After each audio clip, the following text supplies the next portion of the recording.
Firstly, the Rutherford's gold foil experiment. Yeah.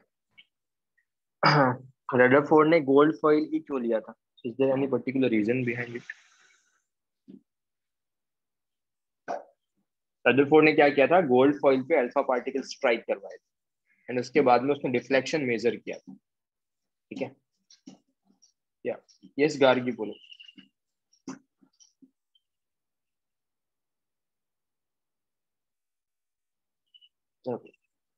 Do you know गलती Rutherford से ने? मैंने हैंड रेज किया था।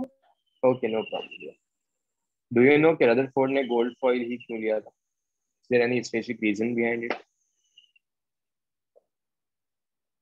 गोल्ड फॉइल एक्सपेरिमेंट में क्या कर रहे हैं अपन? अल्फा पार्टिकल्स को स्ट्राइक करवाएंगे गोल्ड फॉइल से and we will just see कि डिफ्लेक्शन कितना हो रहा है।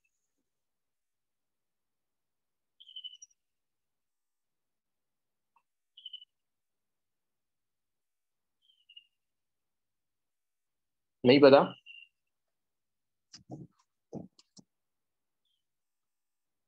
Hello, M I Audible? Okay, because of the less reactive. Yes. Gold foil क्यों लिया था? बिकॉज जो भी अल्फा पार्टिकल स्ट्राइक कर रहे हैं तो वो से रिएक्ट नहीं करने चाहिए। फर्स्ट थिंग, मेरे को जस्ट डिफ्लेक्शन मेजर करना है। तो गोल्ड फॉइल क्या होता है? बहुत, this is the less reactive और it is the highly malleable. Gold is the highly malleable so that you can easily convert into thin sheets, ताकि वो इजीली पेनिट्रेट कर पाए। जो भी अल्फा पार्टिकल्स है वो गोल्ड फॉइल से इजीली पेनिट्रेट कर पाए। That's why they have taken the gold so that this is the malleable. Gold is malleable, so they can easily convert into sheets. So there are two reasons behind it. Rutherford ने किया क्या था? He bombarded, मैं first statement पूछ रहा हूँ, he bombarded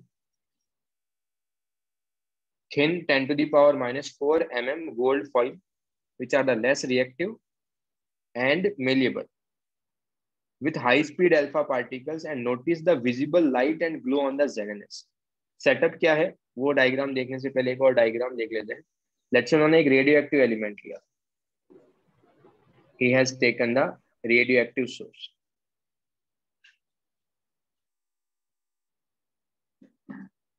He has taken the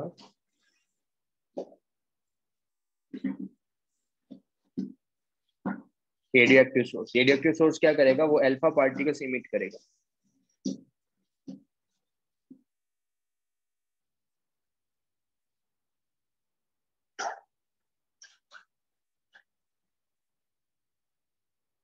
alpha particle क्या करेगा? वो इमिट करेगा। Alpha particles are nothing but they are the helium gas with +2 charge. Helium में से जो 2 इलेक्ट्रॉन्स थे तुमने वो रिमूव कर लिए, तो जिसको अपन क्या बोले? Alpha particles. तो अल्फा पार्टिकल्स पे चार्ज कितना है? +2e charge. चार्ज कितना है तुम्हारे पास? चार्ज हो जाएगा इसके पास अल्फा पार्टिकल हीलियम पे या अल्फा पार्टिकल्स पे, that is the +2 times of E. जो भी रेडियोएक्टिव सोर्स था वहां से अल्फा पार्टिकल्स इमिट हो रहे थे, उन्होंने बीच में एक लेड का शीट लगा के रखा। They have taken the lead sheet.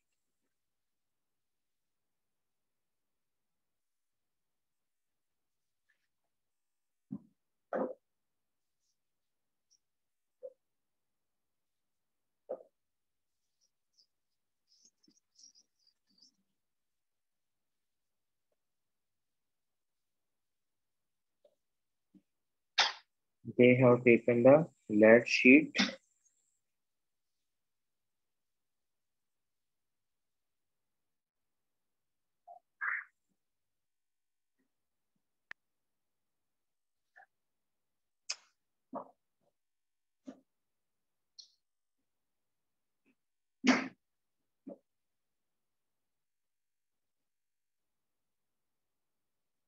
Lead plate बोल दो या फिर लेड शीट्स बोल दो।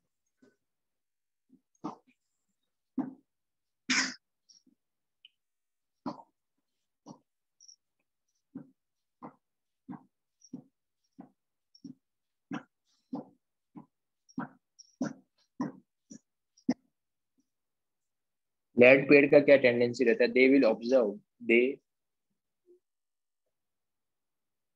Will absorb alpha particle. They will absorb the alpha particles so that जो भी अल्फा पार्टिकल्स ये इमिट कर रहा है, जैसे कि रैंडम डायरेक्शन में कुछ भी अल्फा पार्टिकल्स इमिट हो रहे होंगे, वी डोंट, ठीक है, बट जो लेड शीट पे यहाँ पे स्ट्राइक करेंगे वो इसके थ्रू पास नहीं हो पाएंगे, ठीक है। पास कहाँ से होंगे, जो भी अल्फा पार्टिकल्स इमिट होंगे वो सारे के सारे यहाँ से पास हो, सो दैट वो पर्टिकुलर किसी एक डायरेक्शन से पास हो and we can easily measure the deflection, ठीक है। इन्होंने क्या करके रखा था, एक ZNS का ये यहाँ पर कोटिंग करके रखा था, कोटिंग ऑफ जिंक सल्फाइड।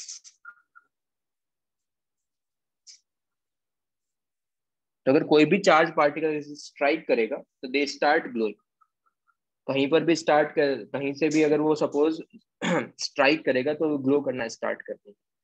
तो अगर सपोज मैं फर्स्ट केस लूं जहां पर मैंने पहले जो है लेड का प्लेट लेके रखा, सो दैट अल्फा पार्टिकल्स एक पर्टिकुलर डायरेक्शन के अंदर क्या करे, फ्लो करे, एंड मैंने यहाँ पर गोल्ड फॉइल नहीं लेके रखा है।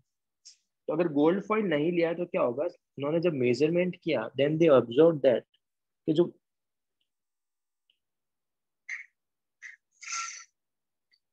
अल्फा पार्टिकल्स क्या हो रहे थे, तुम्हारे पास सीधा यहाँ पे स्ट्राइक कर रहे थे और सिंपली जो भी ग्लो मिल रहा था उनमें कोई भी डिफ्लेक्शन नहीं हो रहा था, जो भी सारा का सारा ग्लो था वो इस रीजन में ग्लो मिल रहा था, ठीक है। सिंपल सी डायरेक्शन में जा रहे थे, कोई भी उन्होंने किसका डिफ्लेक्शन नहीं हुआ था। आफ्टर दैट उन्होंने क्या किया,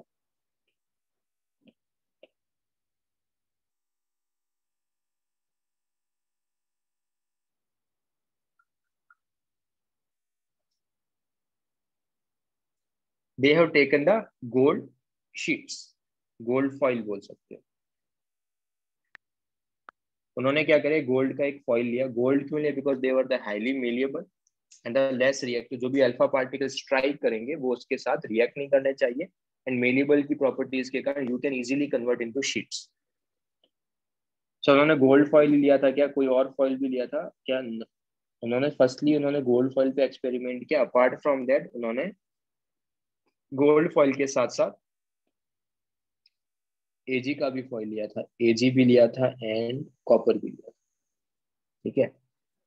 इनके साथ भी उन्होंने एक्सपेरिमेंट करके देखा, बट गोल्ड फॉइल में काफी सिग्निफिकेंट और अच्छे रिजल्ट्स उनको मिल रहे थे, इसलिए अपन बोलते हैं Rutherford gold foil experiment. Same जो एक्सपेरिमेंट उसने परफॉर्म करके जो बाकी एजी और एक कॉपर के साथ भी देखा था, वहां पर भी डिफ्लेक्शन कैसा हो रहा था वो भी उन्होंने मेजर किया। पहले क्या होता, गोल्ड फॉइल नहीं लेने पे जो सारा का सारा अट्रैक्शन फोर्स था, सारा का सारा जो ग्लो हो रहा था वो यहाँ पे हो रहा था, कुछ भी डिफ्लेक्शन नहीं हो रहा था। और जैसे ही उन्होंने गोल्ड फॉइल लिया, ही ऑब्जर्व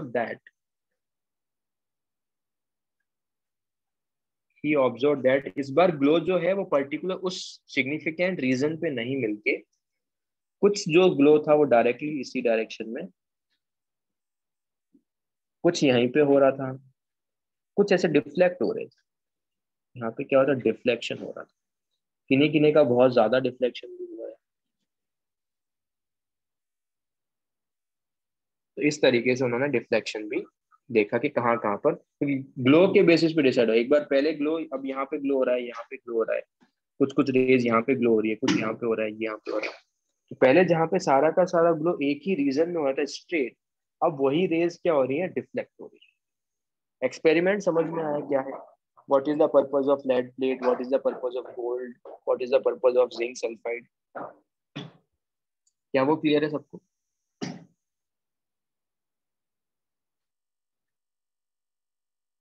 यस नो?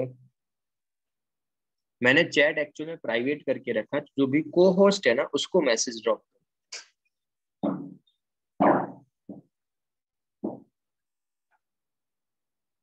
हेलो, मैं ऑडिबल?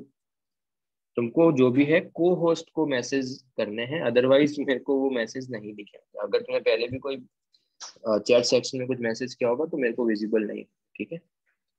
देवर्षि क्या कर रहे हैं अपन, रेडियो एक्टिव। देवर्षि तुम अपना माइक ऑन कर सकते हो, इज इट पॉसिबल?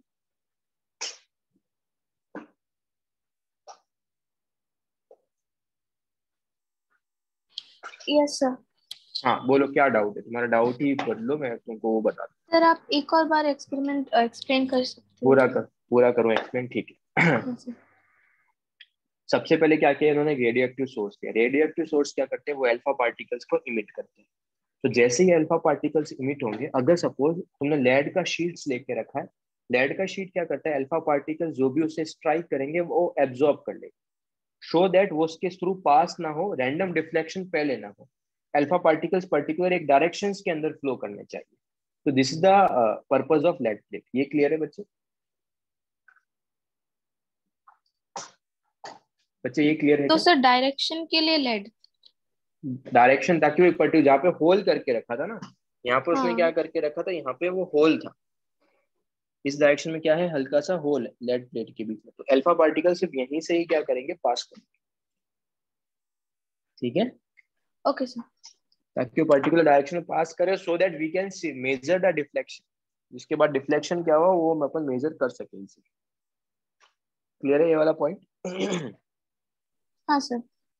ओके। उसके अगर तुम गोल्ड फॉइल नहीं लोगे तो सारा का सारा जो ग्लो हो रहा है, सारे के सारे अल्फा पार्टिकल्स यहाँ पे स्ट्राइक कर रहे थे, अगर तुम गोल्ड फॉइल नहीं लोगे तो यहाँ पे ग्लो कर रहे थे, कोई भी डिफ्लेक्शन नहीं हो रहा था।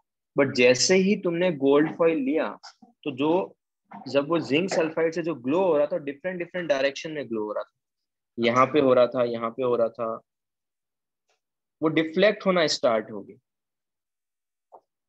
ठीक है, ऐसा डिफ्लेक्शन क्यों हो रहा है, वो अभी अपन पॉइंट्स ऑब्जर्वेशंस क्या क्या किए थे वो अभी अपन देखने वाले हैं, कि क्या क्या उसने ऑब्जर्व किया था डिफ्लेक्शन के बेसिस पे। बट एक्सपेरिमेंट क्लियर है तुमको? हाँ सर, थैंक यू। अब ऑब्जर्वेशंस क्या क्या था, लेट से अगर सपोज देखो, अगर एक गोल्ड की बात करूं, एक गोल्ड फॉइल की बात करूं, तो वहां पर बहुत सारे एटम्स होंगे, तो वहां से कुछ भी ऑब्जर्वेशन के ऊपर कमेंट नहीं कर सकते हैं। पर अगर सपोज मैं किसी भी एक एटम को लूं, तो उन्होंने सबसे पहले ऑब्जर्व क्या किया, फर्स्ट ऑब्जर्वेशन देखो, जो भी most of the alpha particles थे ना, वो सीधे के सीधे निकल के without any deflection, most of the alpha particles passed without any deflection or deflected through a small angle। अगर डिफ्लेक्ट हुए भी हैं तो बहुत स्मॉल एंगल से deflect. This is the first observation. ऐसा क्यों हो रहा है वी विल सी। ठीक है, पहले ऑब्जर्वेशन क्या है, first thing, most of the alpha particles passed without any deflection or deflected through very small angle। nearly 99% alpha particles again सीधे निकल गए। First point. सेकंड पॉइंट, ऐसे ऐसी रेज कौन कौन सी है, ऐसी रेज है तुम्हारे पास, उसको नंबरिंग भी दे देते हैं, 1 2। मैं इसका रीजन बताऊंगा कि ऐसा क्यों हो रहा है, बट अभी सबसे पहले ऑब्जर्वेशन देख लेते हैं। 1 2 3 4 सारी की सारी स्ट्रेट निकल गई, उनमें कोई भी डिफ्लेक्शन नहीं हो रहा है। और जो फिफ्थ रेज है, उसमें क्या हो रहा है, स्लाइटली डिफ्लेक्शन हो रहा है। डिफ्लेक्शन का मीनिंग क्या है, रेज इस डायरेक्शन में आ रही थी, बट रेज अब इस डायरेक्शन में जा रही। और जो थीटा है, थीटा क्या है तुम्हारे पास, theta is angle of deflection. Theta is angle of deflection. Yes, सीधा स्ट्रेट जाना चाहिए था, बट वो क्या हो गया, इसका किसी पर्टिकुलर डायरेक्शन में डिफ्लेक्ट हो गई। ये point clear, angle of deflection समझ में आया? यस।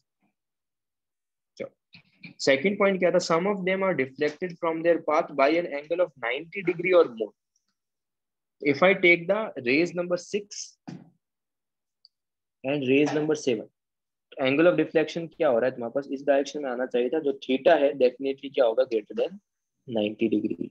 यहाँ पर भी जो थीटा डेफिनेटली क्या होगा, ग्रेटर देन 90 डिग्री। अगर मैं यहाँ से एंगल मेजर करूँ तो थीटा डेफिनेटली क्या होगा, ग्रेटर देन 90 डिग्री। तो most of the alpha rays जो थी वो स्ट्रेट निकल गई, कुछ अल्फा रेज ऐसी थी जो 90 डिग्री पे डिफ्लेक्ट हो गई।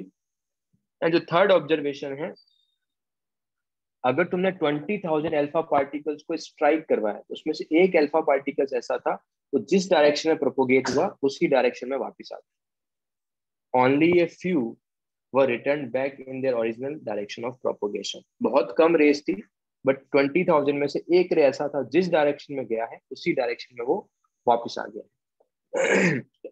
इसका मतलब वहां पे एंगल ऑफ डिफ्लेक्शन क्या होगा बताओ, अगर सपोज कोई भी रे जो है वो इस डायरेक्शन में जा रही, इस डायरेक्शन में फ्लो किया एंड वापस वो इस डायरेक्शन में आ गई, तो एंगल ऑफ डिफ्लेक्शन कितना होगा,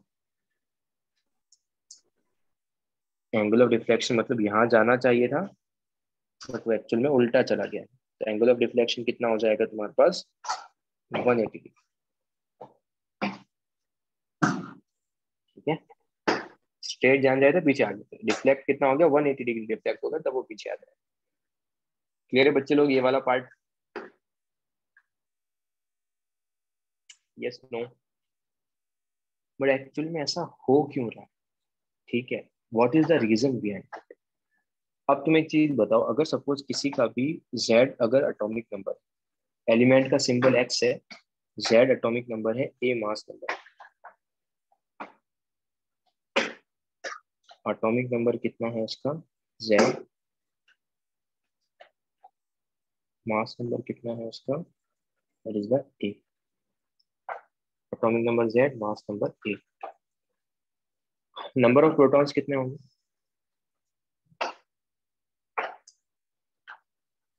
नंबर ऑफ प्रोटॉन्स कितने होंगे? Z, good. Charge on one proton कितना होगा?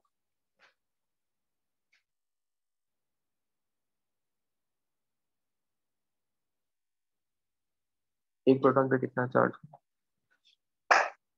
+1 नहीं, प्लस ई। लास्ट टाइम बताया था ना, एक प्रोटॉन पे चार्ज कितना होता है, प्लस ई होगा ना।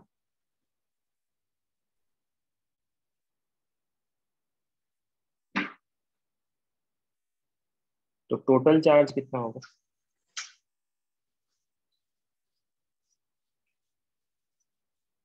टोटल चार्ज कितना होगा? Plus Z times of E. Total protons कितने हैं? जेड, एक प्रोटॉन पे चार्ज कितना है ई, तो टोटल चार्ज कितना होगा? जेड इंटू ई। बच्चे एक्चुअली में हो क्या रहा है? और अल्फा पार्टिकल्स पे चार्ज कितना है?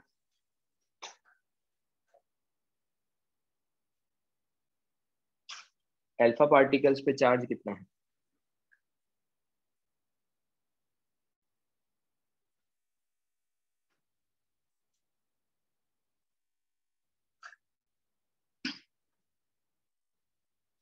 +2 टाइम्स ऑफ। अब एक चीज लॉजिकली सोचो, ठीक है, अगर सपोज यहाँ पे तुम्हारे पास जेड ही चार्ज है, ठीक है, और यहाँ पे तुम्हारे पास कोई भी ऐसा पार्टिकल है जो इस डायरेक्शन में आ रहा है, 2e वाला, तो इस डायरेक्शन में ट्रेवल कर रहा है, इस पे भी पॉजिटिव चार्ज है, उस पे भी पॉजिटिव चार्ज है, तो जैसे ही वो क्लोज आएगा तो ये दोनों एक दूसरे को रिपेल करेंगे, अट्रैक्ट करेंगे? रिपेल। तो अगर रिपेल करेंगे तो डेफिनेटली क्या हो जाएगा, इसका पाथ चेंज हो जाएगा, डिफ्लेक्ट हो जाएगा। यस। और इसी को मैं क्या बोल रहा हूँ, इसी को तो एंगल ऑफ डिफ्लेक्शन बोल रहा हूँ। अगर सपोज कोई भी अल्फा पार्टिकल है, अगर उसका डिस्टेंस बहुत ज्यादा है, ये +2 यहाँ से मूव कर रहा है, इसका अगर न्यूक्लियस से डिस्टेंस ज्यादा है, तो क्या वो रिपेल करेगा?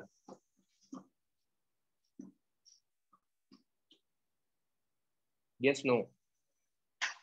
अगर डिस्टेंस ज्यादा होगा तो रिपेल नहीं करेगा, सीधा निकल जाएगा। अगर जितना ज्यादा क्लोजर होगा उस न्यूक्लियस के, उतना ही ज्यादा डिफ्लेक्शन होगा। यस। और अगर मैं एक रे ऐसा पिक करूं, एक रे अगर मैं ऐसा पिक करूं जो डायरेक्टली जिस डायरेक्शन में न्यूक्लियस है ना, उसी डायरेक्शन में जा रहा है, और कंटिन्यूसली इसको रिपेल कर रहा है, तो क्या वो इससे स्ट्राइक कर पाएगा? क्योंकि देखो, अगर मैं एयू लूं, एयू का एटॉमिक नंबर होता है 79, तो यहाँ पे पॉजिटिव चार्ज कितना होगा? +79 टाइम्स ऑफ ई। तो 2e ज्यादा है, 79 टाइम्स ऑफ ई ज्यादा है? 79 टाइम्स ऑफ ई ज्यादा है। तो क्या ये जो अल्फा पार्टिकल्स है, क्या ये न्यूक्लियस को पेनिट्रेट कर पाएगा क्या? ये वापस पीछे की डायरेक्शन में चला जाएगा? क्या पेनिट्रेशन पॉसिबल होगा? नो। क्योंकि जो +2e चार्ज है, इसको 79e चार्ज है, वो कंटिन्यूअसली रिपेल कर रहा है। एक पॉइंट ऐसा आएगा जहां पे क्या होगा, ये अल्फा पार्टिकल्स का वेलोसिटी कितना हो जाएगा? 0। उसके बाद कंटिन्यूअसली जो फोर्स है वो पीछे के डायरेक्शन में लग रहा है, तो कंटिन्यूअसली क्या होगा, तुम्हारे पास ये बैकवर्ड डायरेक्शन में चला जाएगा। ठीक है।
Hello, now am I Audible?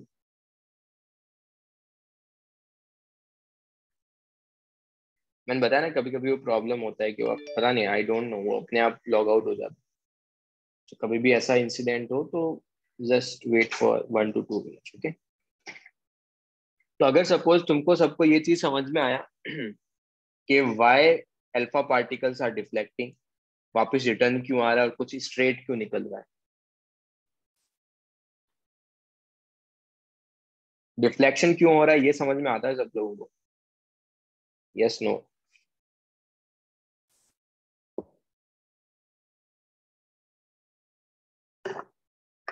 Okay, deflection तुमको समझ में आता है, ठीक है? अब एक चीज लॉजिकल, उसने जो फर्स्ट पॉइंट दिया ना, उसने फर्स्ट पॉइंट क्या किया कि मैक्सिमम जो अल्फा पार्टिकल्स है वो डिफ्लेक्ट हो ही नहीं रहे। भले ही तुम्हारे पास सेंटर पे पॉजिटिव चार्ज बहुत ज्यादा है, कितना है, अगर मैं गोल्ड फॉइल लूंगा तो 79 अल्फा पार्टिकल्स पे 2 चार्ज है, बट वो डिफ्लेक्ट ही नहीं हो रही। इसका मतलब मोस्ट पार्ट एटम का क्या होगा? Most part of the atom is empty. अगर डिफ्लेक्शन ही नहीं हो रहा है, इसका मतलब डिस्टेंस बहुत ज्यादा होगा, पॉजिटिव चार्ज का और अल्फा पार्टिकल्स का डिस्टेंस बहुत ज्यादा होगा, इसका मतलब डिफ्लेक्शन ही नहीं होगा। क्या पॉइंट वन सबको क्लियर है? तो फर्स्ट ऑब्जर्वेशन के करस्पॉन्डिंग फर्स्ट कंक्लूजन है, क्या है conclusion? Alpha particle pass straight without through the metal foil indicates that most part of the atom is empty. Deflection ही नहीं हो रहा, इसका मतलब एम्प्टी है, अभी डिफ्लेक्शन नहीं हो रहा। क्लियर है? ऐसे कौन कौन सी रेस थी, मैं रेस नंबर भी लिख लेता हूँ। First, second, third, fourth and fifth, ऐसे 5 जो रेस थी जिसमें एंगल या तो डिफ्लेक्ट हो रहे थे, तो बहुत कम एंगल से डिफ्लेक्ट हो रहे थे, या फिर तुम्हारे पास स्ट्रेट ही निकल रहे थे। अब एक चीज देखो बच्चे, एक चीज ऐसा है कि अल्फा पार्टिकल्स जो है तुम बहुत हायर स्पीड पे सेंड कर रहे हो। इट्स नॉट लाइक कि मतलब 100 मीटर पर सेकेंड, ऐसा कुछ नहीं। तुम इसको सेंड कर रहे हो 10⁶ या 7 मीटर के ऑर्डर। 10⁶मीटर पर सेकेंड से तुम एक तरीके से क्या कर रहे हो, उसकी तरफ टुवर्ड्स कोल्ड फॉइल की तरफ भेज रहे हो, बट फिर भी डिफ्लेक्शन हो रहा है। डिफ्लेक्शन हो रहा है, इतनी हाई स्पीड के बाद भी डिफ्लेक्शन हो रहा है, तो can we say that there is a heavy positively charge body? Yes और नो? डिफ्लेक्शन क्यों हो रहा है? लेट्स से जो मैंने यहाँ पे ये वाला एग्जांपल दिया, अगर तुम बहुत हाई स्पीड से भेज रहे हो बट फिर भी उसको डिफ्लेक्ट कर पा रहे, इसका मतलब जो पॉजिटिव चार्ज जो है वो एक्चुअल में बहुत ज्यादा हैवी है। ऐसा नहीं कि वो डिस्ट्रीब्यूटेड है, वो कहीं पे एक जगह पे ही कंसंट्रेटेड होगा, तभी वो उसको डिफ्लेक्ट कर पा रहा है। अगर वो डिस्ट्रीब्यूट होता ना, लेट्स से वो 79 बहुत सारे वहां पर डिस्ट्रीब्यूट रहता है एटम, तो वहां पर फिर उसको डिफ्लेक्ट नहीं कर पाता उतना। यस? क्या पॉइंट टू सबको क्लियर है? तो सम सेकंड ऑब्जर्वेशन क्या था? Some of them reflect away from their path by an angle of 90 degree of more. उससे कंक्लूजन क्या निकाल सकता हूँ? Alpha particle reflected by the large angles indicates that the presence of a heavy positively charged body। तभी वो high speed alpha particles को deflect कर पा रहा है, अदरवाइज वो डिफ्लेक्ट नहीं कर पाता।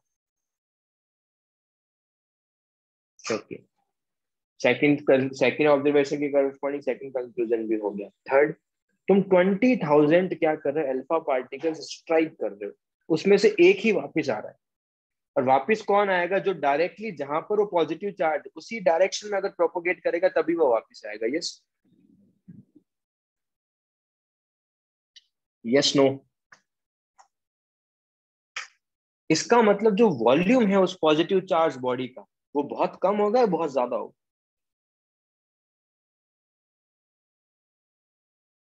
अगर 20,000 में से एक ही रे ऐसा वापस आ रहा है, ठीक है, इसका मतलब जो उस पॉजिटिव चार्ज बॉडी का जो वॉल्यूम होगा वो बहुत कम होगा। तो we can simply say that volume of nucleus is very small as compare to volume of atom. तो एग्जाम में ऐसे क्वेश्चंस आते हैं कि most of the alpha particle straight निकल गए, यहाँ से क्या कंक्लूड कर सकते हैं? यहाँ से we can conclude that most part of the atom is empty. Second thing, वो डिफ्लेक्ट हो रहे अल्फा पार्टिकल्स, वहां से क्या कंक्लूड कर सकते हैं? वहां से क्या कंक्लूड कर सकते हैं? डिफ्लेक्ट हो रहे हैं, डिफ्लेक्शन हो रहा है हाई स्पीड के कारण, इसका मतलब पॉजिटिव चार्ज। 20,000 में से एक ही रे वापस आ रहा है, तो वहां से वी कैन कंक्लूड दैट अगर एक ही आ रहा है, मतलब बहुत कम पार्टिकल्स आ रहे हैं, इसका मतलब जो वॉल्यूम जो है पॉजिटिव चार्ज बॉडी का वो बहुत कम है। तो 1 in 20,000 indicates that the volume occupied by the heavy positively charged body is very small as compared to total volume of atom, or we can also say that positive charge is highly concentrated, और we can also conclude that कि positive charge जो है वो highly क्या है, concentrated। क्या किसी को अगर डाउट है ऑब्जर्वेशन 1 2 3 से कंक्लूजन 1 2 3 में, they can turn on your mic and they can ask your doubt.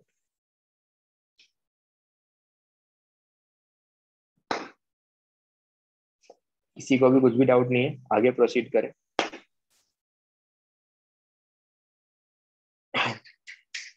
Yes, 90 degree और से ज्यादा से कौन डिफ्लेक्ट हो रहा था? Rays number 6 and rays number 7 and rays number 8 जो है वो ये रहा, जिसका डिफ्लेक्शन कितना था? 180 डिग्री।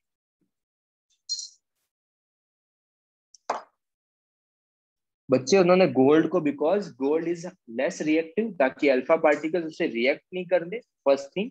एंड सेकंड थिंग, वो इजीली मेलिएबल है, सो दैट तुम उसको शीट्स में कन्वर्ट कर सको, ताकि अल्फा पार्टिकल उससे पेनिट्रेट कर पाए। अगर बहुत ज्यादा शीट होगा तो अल्फा पार्टिकल स्ट्राइक करके रुक जाएंगे, पेनिट्रेट नहीं कर पाएंगे। ब्रैकेट क्लियर है तुमको ये वाला पॉइंट? चलो, अब एक चीज सोचो, ध्यान से सोचना, ठीक है? इट्स नॉट लाइक के लिए तुम कुछ भी रैंडम फ्लूक दे रहे हो। तुम डाउट है, किसी ने माइक ऑन किया है? ओके चलो, अगर सपोज देखो डिफ्लेक्शन कब होंगे, लेट्स से एक ऐसा है कि यहाँ पे सेंटर पे तुम्हारे पास न्यूक्लियस है, ठीक है? एक बार क्या हो रहा है, अल्फा पार्टिकल स्लो आ रहा है, ठीक है? और एक बार अल्फा पार्टिकल बहुत फास्ट जा रहा है। तो कौन जो है, जब न्यूक्लियस किसको ज्यादा डिफ्लेक्ट करेगा? लेट्स से एक 5 मीटर पर सेकंड से जा रहा है और एक 50 मीटर पर सेकंड से जा रहा है, तो कहाँ पे डिफ्लेक्शन ज्यादा होगा, 5 में या 50?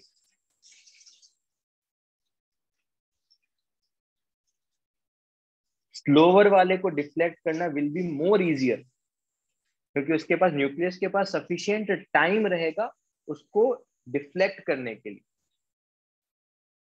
यस,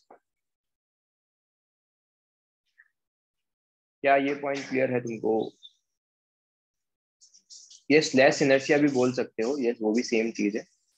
अगर 5 वाला जाएगा तो वहां पे एक सफिशिएंट टाइम रहेगा उसको डिफ्लेक्ट करते, बट फास्ट रहेगा तो उससे डिफ्लेक्शन नहीं हो पाएगा।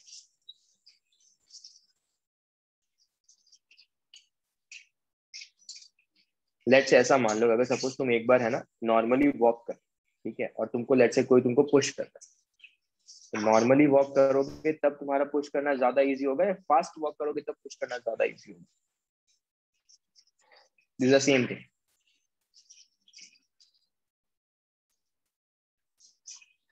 नॉर्मली वॉक कर रहे हो और एक बार तुम बहुत रन कर रहे हो, तेजी से एकदम फास्ट रन कर रहे हो, तो कहाँ पे पुश पुश करना ज्यादा इजी होगा? तुमको डिफ्लेक्ट करना किस वाले केस में ज्यादा इजी होगा?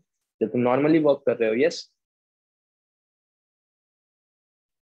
तो यही सेम चीज है, इसका मतलब कैन वी से दैट अगर तुम्हारे पास स्पीड ज्यादा होगा, if you increase the speed, speed ज्यादा होगा, तो काइनेटिक एनर्जी तुम्हारे पास क्या होगा? ज्यादा होगा। And number of scattering of alpha particles,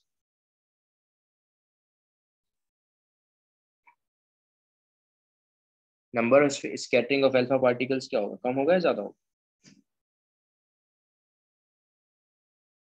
less होगा।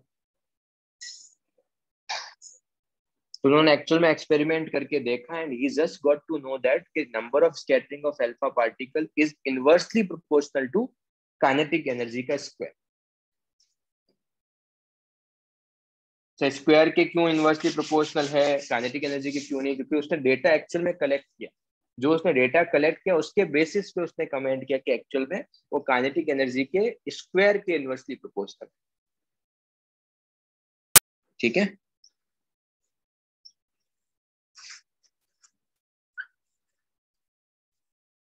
क्लियर है ये वाला पॉइंट सबको? First point. चलो, then we will see the next point. If we increase the Z of oil, Z of oil क्या है? That is the Z of oil, that is the atomic number of oil. बच्चे उसके ऊपर आएंगे, मैंने second point miss किया, I know,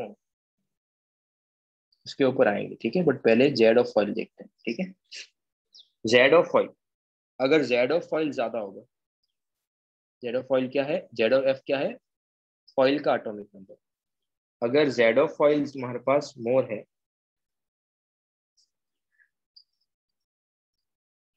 तो number of protons,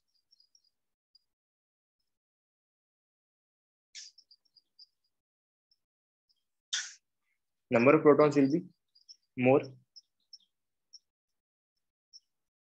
अगर number of protons will be more होंगे तो charge on nucleus,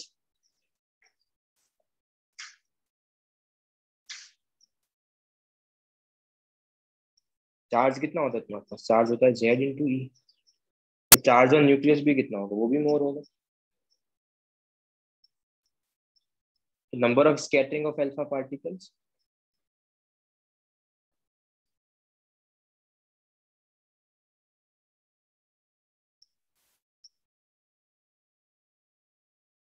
number of scattering of alpha particles क्या होगा? मोर होगा या लेस होगा?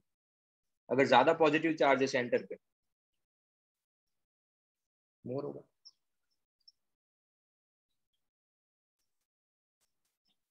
ठीक है, तो वो भी क्या था? Z ऑफ ऑयल के स्क्वायर के क्या था? डायरेक्टली प्रोपोर्शनल था, ठीक है। तो if I take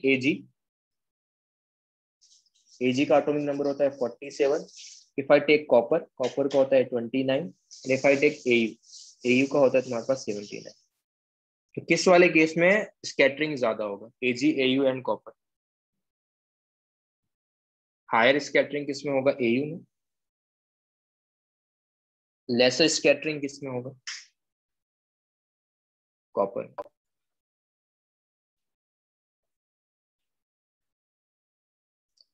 sorry, exam में क्वेश्चन कैसे आएंगे? क्वेश्चन के लिए अपन को क्या करना है? एग्जाम में क्वेश्चन तुम्हारे पास आएंगे, लेट्स से ऐसे एग्जाम में क्वेश्चन आ सकते हैं, which of the following statement is true?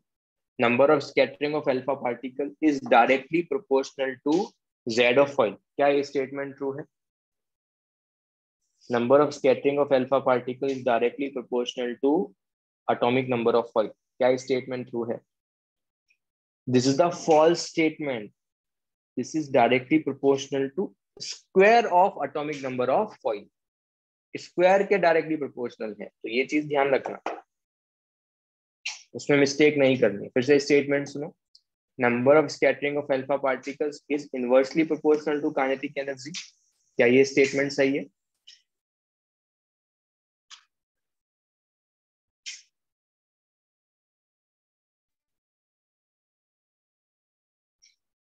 No, number of scattering of alpha particle is inversely proportional to square of kinetic energy। ठीक है, तो वो चीज भी तुमको ध्यान में रखना है, ठीक है। ओके, चलो मैं पहले पूरे पॉइंट एक्सप्लेन कर देता हूँ, उसके बाद कुछ भी डाउट रहेगा तो तुम अपना माइक ऑन करके पूछ सकते हो, ठीक है। अगर सपोज लेट से तुमने थिकनेस, अगर तुम लेट से तुमने ये वाला थिकनेस लिया और तुमने थिकनेस को डिक्रीज कर दिया, तो थिकनेस को डिक्रीज करोगे तो कैन वी से दैट कि पॉजिटिव चार्ज डिस्ट्रीब्यूट हो जाएगा? यस और if we decrease the thickness तो पॉजिटिव चार्ज डिस्ट्रीब्यूट हो जाएगा? यस। रुचिर, नो क्यों बोल रहे हो?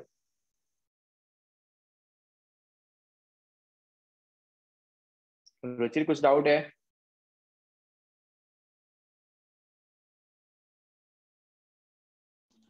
No, sir, I just got confused between decreased thickness and like decreased size. Let say अगर सपोज तुम्हारे पास ये है, ठीक है, थिकनेस अभी इतना है किसी भी गोल्ड फॉइल का, ठीक है, या वो भी छोड़ो, let's take this example. Let's say तेरे पास ये एरिया एंड थिकनेस, ठीक है। अभी लेट्स से इसका एरिया है 10x5, तो इसकी थिकनेस है 2, तो वॉल्यूम कितना होगा? वॉल्यूम कितना होगा रुचिर? 100. 100. 10 into 5 into 2. ये क्लियर है? Yeah, 100. ठीक है. अब तूने क्या कर दिया, इसकी थिकनेस को तूने कम कर दिया. वॉल्यूम तुमने सेम रखा है बट थिकनेस को तूने कम कर दिया है. थिकनेस लेट से तूने 1 ही ले लिया है. थिकनेस कितना ले लिया तूने? 1. बट वॉल्यूम तूने सेम रख के रखा है. तो लेट से अब इस बार ये कितना हो जाएगा? इसको 10 into 10 होना पड़ेगा. Yes, to get the volume 100. Yes. तो चार्ज कहाँ पे ज्यादा डिस्ट्रीब्यूट है, फर्स्ट वाले केस में, सेकंड वाले केस में? फर्स्ट वाले बच्चे थिकनेस अगर तू कम कर देगा तो चार्ज डिस्ट्रीब्यूट हो जाएगा ना यार. हाँ, डेंसिटी कम हो जाएगी. Yes.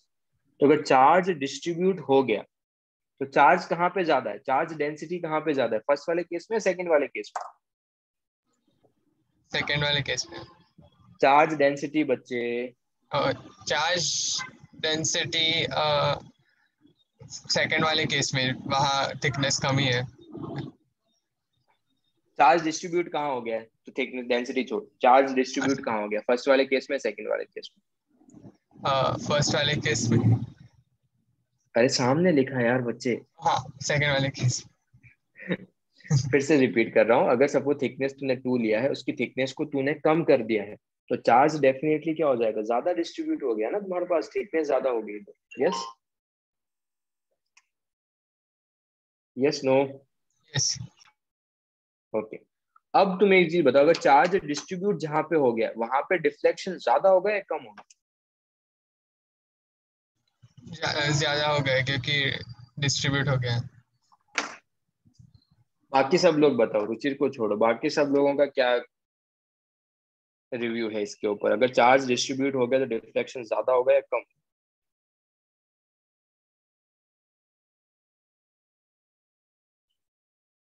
Deflection will be less. अगर चार्ज डिस्ट्रीब्यूट हो गया तो डिफ्लेक्शन क्या होगा, लेस होगा.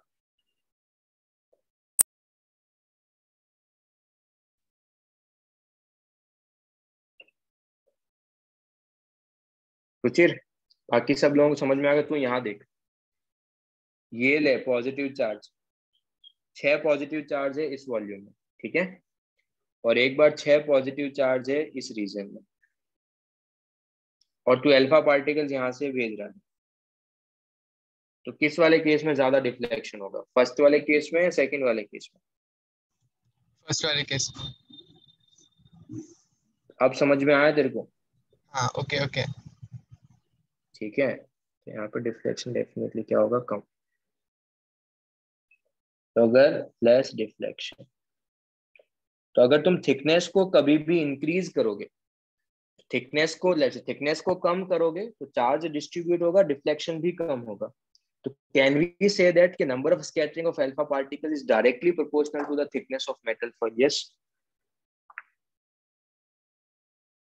Yes, no? यस. क्या first, third and fourth point सबको क्लियर? सर ये थिकनेस के डायरेक्टली क्यों, इसके स्क्वायर के क्यों नहीं है? तो मैं एक एग्जांपल लेता हूँ. लेट्स से तुमने क्या लिया, गोल्ड फॉइल लिया, ठीक है. ये एक्सपेरिमेंट किस तरीके से करते हैं? लेट्स से उन्होंने एक्सपेरिमेंट के लिए सबसे पहले ये वाला गोल्ड फॉइल लिया, और एक सेकंड एक्सपेरिमेंट में क्या कर दिया उन्होंने गोल्ड फॉइल की थिकनेस को इंक्रीज कर दिया. एक्सपेरिमेंट कैसे करते हैं, स्क्वायर के प्रोपोर्शनल होगा या फिर डायरेक्टली प्रोपोर्शनल होगा, वो किस तरीके से फाइंड आउट करते हैं वो मैं तुमको बता रहा हूँ. यहाँ पे number of, if I talk about number of scattering of alpha particles,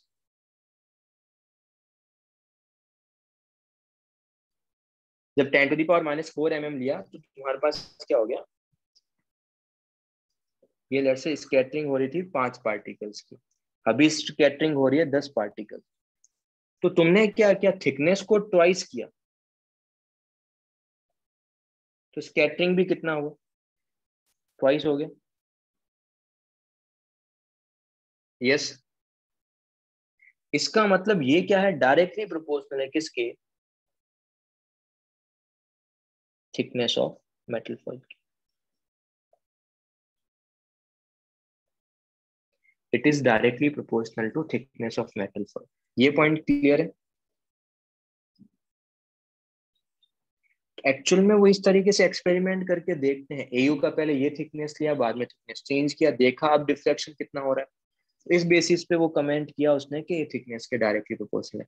जो भी रिलेशन फाइंड आउट करते हैं ना, वो इसी बेसिस पे फाइंड आउट करते हैं अपन। जो भी तुम रिलेशन फाइंड आउट करते हो वो एक्सपेरिमेंटली बेसिस पे इसी पे फाइंड आउट करते हैं। Let's take another example. Let's say अगर सपोज उसने है ना 10⁵ में तो कितने हो रहे हैं, 5 अल्फा पार्टिकल स्कैटर हो रहे हैं, बट 2 × 10⁻⁻5 में लेट्स से उसके 20 अल्फा पार्टिकल्स क्या हो रहे हैं, स्कैटर हो रहे हैं, मतलब इस बार 4 टाइम्स हो गया।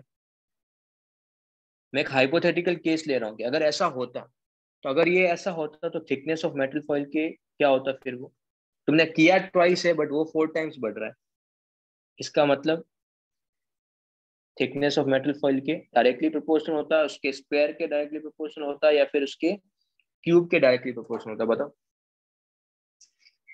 थिकनेस ट्वाइस क्या है, स्कैटरिंग 4 टाइम्स हो रही है, इसका मतलब डेफिनेटली क्या होता है, थिकनेस ऑफ मेटल फॉइल के स्क्वायर के डायरेक्टली प्रोपोर्शनल होता है। क्या ये पॉइंट सबको क्लियर है?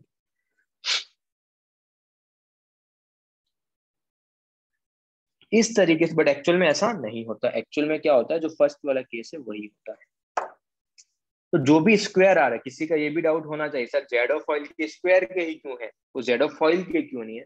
तो ये उन्होंने जो एक्सपेरिमेंटल डेटा उसको मिले थे उसके बेसिस पे उन्होंने कमेंट किया। क्लियर बच्चे लोग?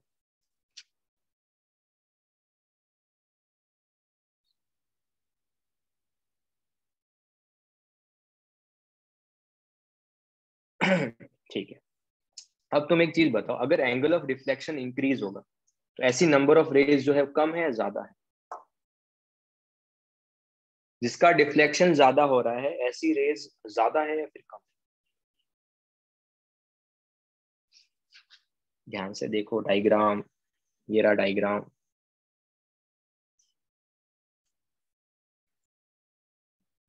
ऐसी डिफ्लेक्शन क्या है, लेस है। ठीक है, एक मिनट रुको बच्चे लोग, ठीक है wait.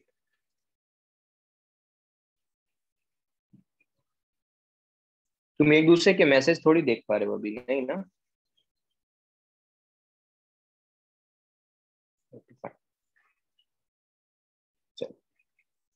Now you will see. ठीक है, तो एक्चुअल में होता क्या है तुम्हारे पास, अगर सपोज तुम्हारे पास जो एंगल ऑफ डिफ्लेक्शन जितना ज्यादा होगा वैसी रेज क्या है, नंबर उसका कम, क्योंकि मैक्सिमम रेज सीधी निकल रही है फिर कम डिफ्लेक्शन से निकल रही है। तो can we say that if angle of deflection increases, number of scattering of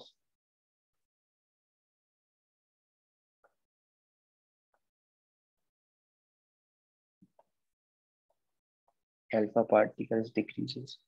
Yes, जिनका एंगल ऑफ डिफ्लेक्शन ज्यादा होगा वैसी रेज भी क्या है, नंबर में कम। तो इसका थीटा के इनवर्सली प्रोपोर्शनल है, तो वहां से उसने ये कंक्लूड किया था। सर साइन की पावर 4 ही क्यों आ रहा है, 2 क्यों नहीं आ रहा? वो मैं तुमको इसका रीजन अभी बता चुका हूँ कि पावर 4 आएगा, 2 आएगा, 3 आएगा, ये सब कुछ किस बेसिस पे डिसाइड करते हैं, जो अभी मैंने थिकनेस के लिए एक्सप्लेन किया है उस बेसिस पे। क्या ये पॉइंट सबको क्लियर है? ये चारों रिलेशन क्लियर हुए? मैंने इनवर्स प्रोपोर्शन बता दिया डेफिनेटली, क्यों इनवर्सली प्रोपोर्शनल है, क्यों डायरेक्टली प्रोपोर्शनल है। अब स्क्वायर के होगा, पावर 4 के होगा, पावर 3 के होगा, it will depend on the experimental data. Experimentally data के बेसिस पे तुम कमेंट कर सकते हो। नाउ अगर तुमको किसी भी जो फोर्थ पॉइंट के जो 4 सब पॉइंट है उसमें किसी भी पॉइंट में डाउट है तो you can ask.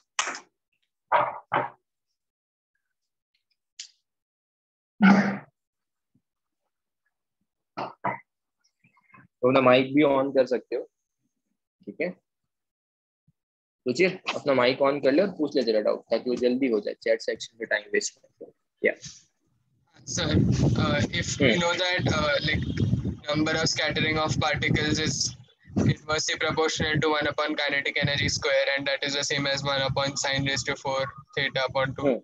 So can we say that kinetic energy will be equal to sin square theta upon 2? बच्चे एक्चुअल में क्या करें, जब भी तुम लेट से अगर तेरे को थिकनेस का इफेक्ट देखना है, if you want to see the effect of thickness ना, तो बाकी तीनों प्रॉपर्टीज को सेम रखेगा, तभी तो थिकनेस का इफेक्ट देख पाएगा। देखो पॉइंट समझ में आ रहा है क्या बोल रहा हूँ? अगर सपोज लेट्स से तूने 4 mm लिया, 2 × 10⁻⁴ mm लिया, तो ये दोनों रिलेशन एक दूसरे से इंडिपेंडेंट है। जब तूने थिकनेस चेंज किया तो अल्फा पार्टिकल्स का वेलोसिटी तो सेम ही रखेगा, स्पीड सेम रखेगा, काइनेटिक एनर्जी सेम रखेगा, तूने फॉइल भी सेम लिया है, तभी तू इफेक्ट देख पाएगा कि थिकनेस के कारण कितना इफेक्ट हो रहा है। यस यस, अदरवाइज तू नहीं देख पाएगा वहां से।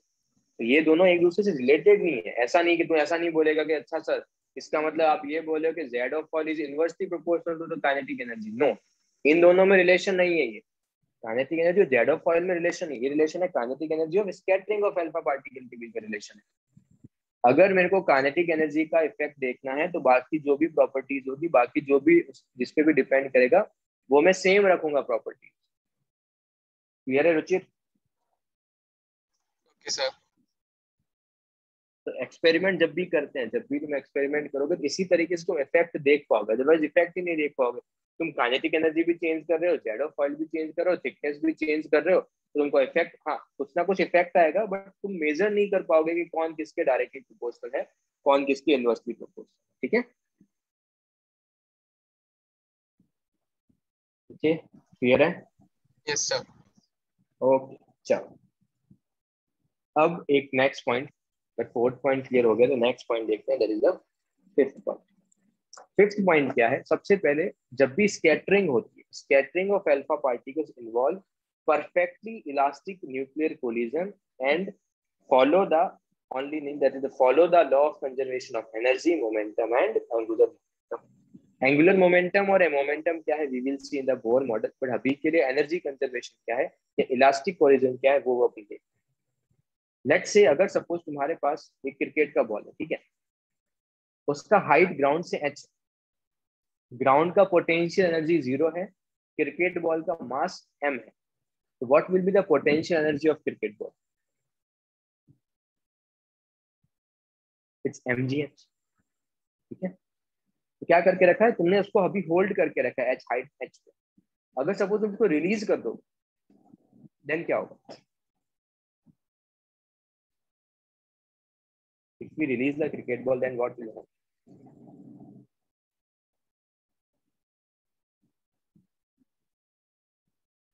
It will convert into the kinetic energy. Yes, तो काइनेटिक एनर्जी में कन्वर्ट होगा, ग्राउंड से स्ट्राइक करेगा, पर जैसे ही ग्राउंड से स्ट्राइक करेगा तो फिर से ऊपर की तरफ आएगा, तो उसका सेम हाइट होगा या डिफरेंट हाइट होगा?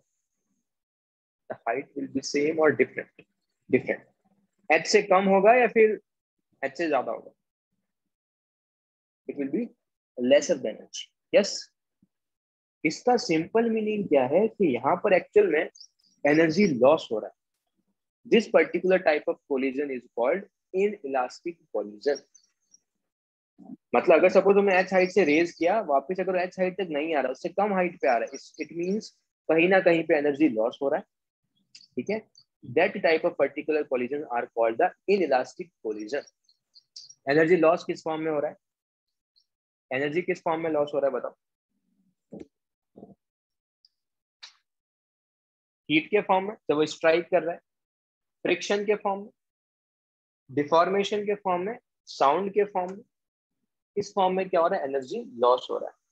तो जब भी एनर्जी लॉस होगा तो फिर से h हाइट तक वो रेज नहीं करेगा। अगर वो h हाइट तक रेज नहीं करेगा, वेट, अगर वो तुम्हारे पास h हाइट तक रेज नहीं करेगा तो ऐसे कोलिजन्स को बोलते हैं अपन इनइलास्टिक कोलिजन्स। इलास्टिक का मतलब क्या है कि वहां पर एनर्जी लॉस नहीं कर, लेट्स से तूने h हाइट तक रिलीज किया और वापस वो h हाइट तक ही आ रहा है, इट मींस कहीं पर भी एनर्जी लॉस नहीं हुआ है। दैट टाइप ऑफ पार्टिकल जहां पर एनर्जी का लॉस ना हो उसको अपन बोलते हैं, जहां पर भी एनर्जी का लॉस ना हो उसको अपन बोलते हैं इलास्टिक कोलिजन। h हाइट से रिलीज किया, वापस h हाइट तक ही आ रहा है, that is the ideal case condition. Actual में ऐसा नहीं होता है। तो जब भी ऐसे अपन अज्यूम करते हैं कि एनर्जी लॉस नहीं हो रहा है, एनर्जी कंजर्व हो रहा है, तो उसको अपन बोलते हैं इलास्टिक कोलिजन। पॉइंट क्लियर सबको? What is the meaning of elastic collision?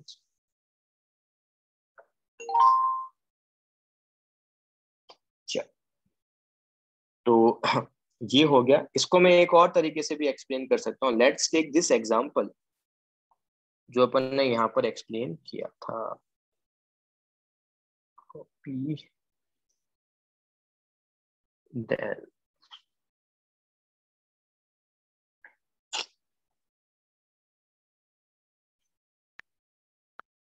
Let's take this example, ठीक है। लेट्स अज्यूम कि यहाँ पर जो है इनका potential energy at this point जब स्टार्ट किया था वहां पर उसका पोटेंशियल एनर्जी है लेट्स से 5 जूल और यहाँ पे उसका काइनेटिक एनर्जी है लेट्स से 2 जूल। तो टोटल एनर्जी कितना होगा इसका? टोटल एनर्जी कितना होगा इसका? 7 joule.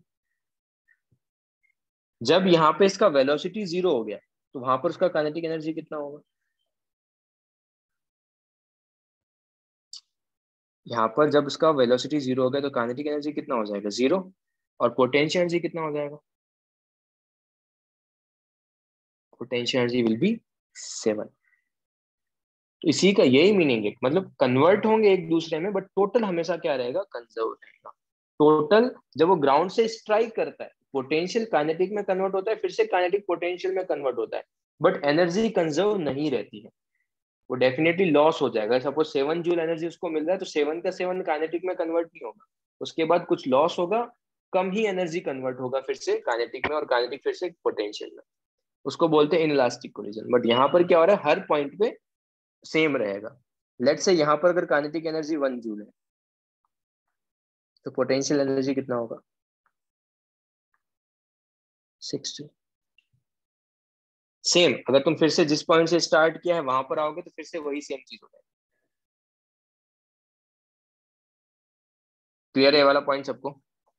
What is the meaning of elastic collision? तो ये उसके 5 तुम्हारे पास कंक्लूजन्स थे ऑब्जर्वेशंस के बेसिस पे। तो ये फिनिश हो गया। अगर किसी को यहाँ पर डाउट है तो they can turn on your mic and they can ask your doubt. Otherwise अपन फिर नेक्स्ट सेक्शन स्टार्ट करेंगे इसका, पोस्टुलेट्स। ओके बच्चे।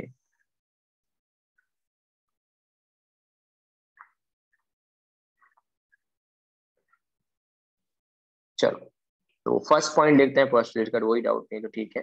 फर्स्ट पॉइंट, फर्स्ट का first part that is the radius of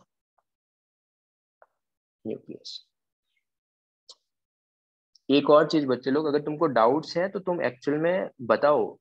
sometime ये होगा कि चैट सेक्शन में तुम्हारे डाउट्स क्लियर नहीं हो पाएंगे, दैट्स वाई मैं क्लास के बाद भी रुकता हूँ। एटलीस्ट 15-20 मिनट्स तो मैं हर क्लास के बाद रुकता ही। ये कभी रीजन नहीं होना चाहिए कि सर आप मेरे चैट सेक्शन में देख ही नहीं। It's not like that. Somehow ऐसा होता है कि डिसअपियर हो जाएगा। और अगर फिर भी तुम्हारे डाउट नहीं हो रहे हैं क्लियर तो मैंने एक ग्रुप भी फॉर्म किया है। यस, एक अपना ही ग्रुप है, सिर्फ स्टूडेंट्स लोग हैं और आई थिंक मैं ही हूँ उस ग्रुप के अंदर, और कोई भी नहीं है। तो you can ask your doubts on that particular group, वहां पर भी डाउट्स पूछ सकते हो तुम। बट ये नहीं होना चाहिए कि सर आप तो मेरे मैसेज देख ही नहीं रहे हो, मेरे मैसेज का रिप्लाई नहीं कर रहे हो। ये नहीं होना चाहिए। ऐसा मोस्टली नहीं होगा। समहाउ अगर डिसअपियर हो गया होगा तो तुम्हारे डाउट्स क्लियर नहीं होंगे। बट नाउ ऑनवर्ड्स अपन क्या करने वाले हैं कि लेट्स से अगर मैं कोई सब टॉपिक पूछूंगा, सब टॉपिक स्टार्ट करूंगा, तब तुम मैसेज पे रिप्लाई करो। जैसे ही सब टॉपिक फिनिश होगा I will let you know कि तुम अपना माइक ऑन कर सकते हो, तुम अपना डाउट उसी टाइम पूछ लो। एक्सप्लेन करते टाइम बीच में अपना माइक ऑन नहीं करना है, बस ये चीज को अपने ध्यान में रखना है। समहाउ अगर मैसेज तुम्हारा मैंने रीड आउट नहीं किया है तो तुम अपना माइक ऑन करके डाउट पूछ लो। उस टाइम नहीं पूछना है तो लेक्चर के बाद में पूछ लो। इट्स नॉट लाइक दैट कि सर डाउट ही सर मेरे डाउट्स ही नहीं ले रहे हैं, ऐसा कुछ भी नहीं। क्लियर ये पॉइंट सबको? ठीक है।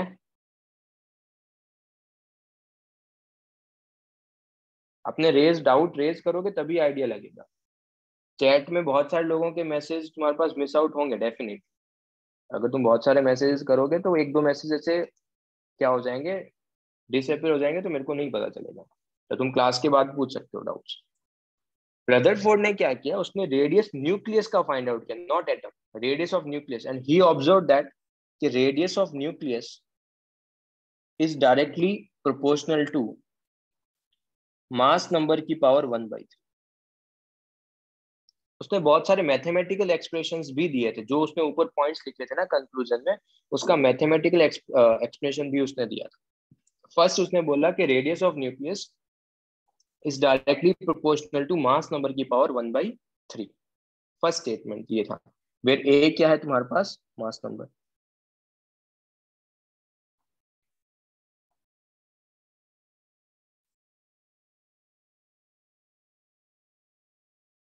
सेकंड उसने अगर सपोज प्रोपोर्शनलिटी कांस्टेंट को हटाऊंगा तो एक कांस्टेंट आएगा, that is called the R naught into A to the power 1/3। इसका डेरिवेशन अपने लिए इंपॉर्टेंट नहीं है, अपने लिए फॉर्मूला इंपॉर्टेंट है। Radius of nucleus is equal to R naught, where R naught क्या है? Proportionality constant. उसका वैल्यू जो होता है R naught is equal to constant, we can find out the value of R naught, but ठीक है उसका कुछ यूज नहीं इसलिए नहीं बता रहे। उसको लिख सकता हूँ 1.1 इंटू 10⁻⁻15 मीटर टू, इस रेंज में वो कुछ होता है वैल्यू।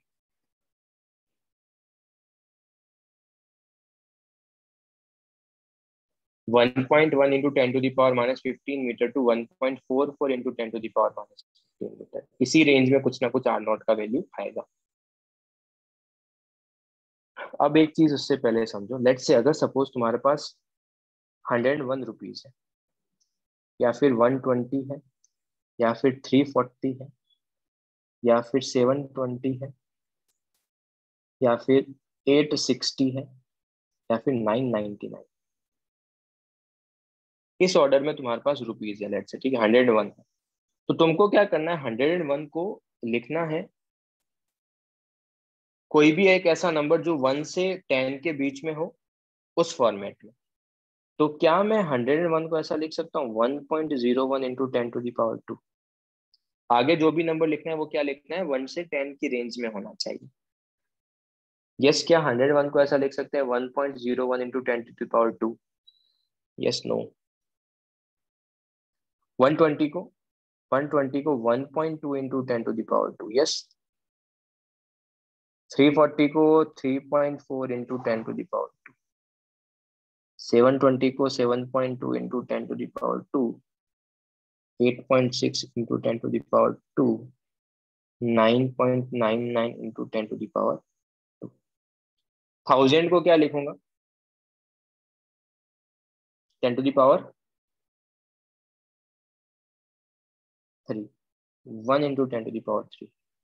एंड 99 को क्या लिखूंगा मैं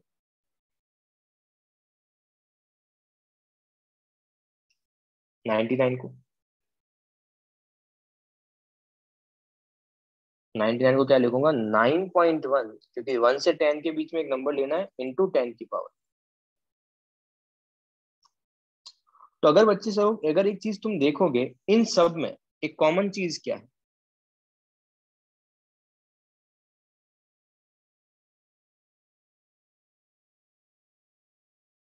टेन की power.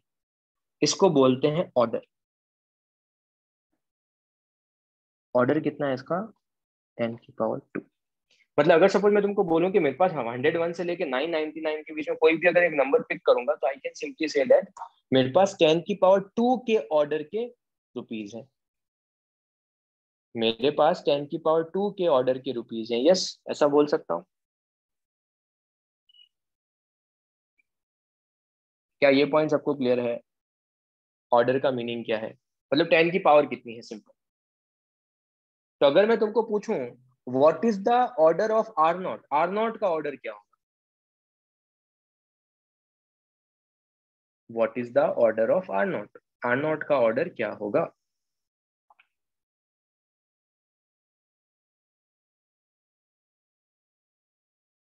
(10⁻⁻15). Yes.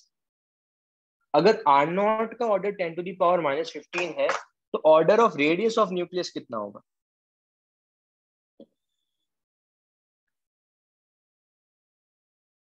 Order of radius of nucleus कितना होगा? वो भी हो जाएगा कितना 10⁻⁻15 मीटर। तो जनरली एग्जैक्ट क्या वैल्यू आ रहा है उससे मेरे को फर्क नहीं पड़ता, बट जो ऑर्डर होगा न्यूक्लियस का वो क्या होगा, समथिंग इनटू 10⁻⁻15। तो एग्जाम में क्वेश्चन आता है what is the order of radius of nucleus, तो तुम इसको बोल सकते हो 10⁻⁻15 मीटर, और इसको तुम ऐसा भी लिख सकते हो 10⁻⁻15, 1 मीटर को 100 सेंटीमीटर, इसको तुम लिख सकते हो 10⁻13 सेंटीमीटर। तो what is the order of radius of nucleus, या तो 10⁻⁻15 मीटर बोल दो या फिर 10⁻13 सेंटीमीटर बोल दो। क्या ऑर्डर वर्डर सब कुछ क्लियर है? अगर किसी को यहां तक डाउट है तो they can ask their doubt.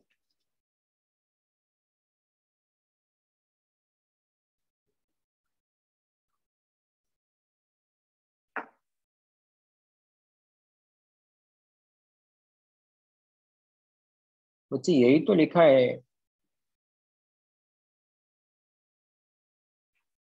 999 को ऐसे ही तो लिखूंगा 9.99 इंटू 10⁻², सही तो लिखा है।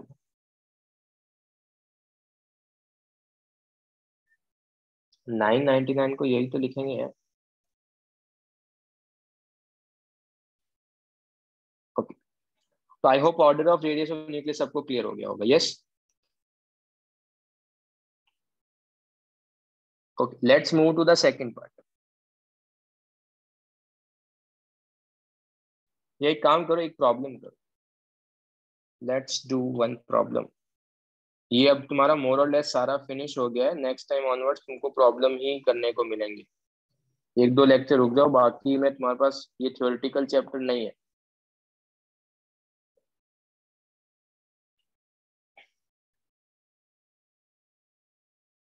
Physical chemistry is not theoretical, next time onwards तुम्हारे पास जो भी होंगे वो न्यूमेरिकल्स ही मिलेंगे सॉल्व करने के लिए।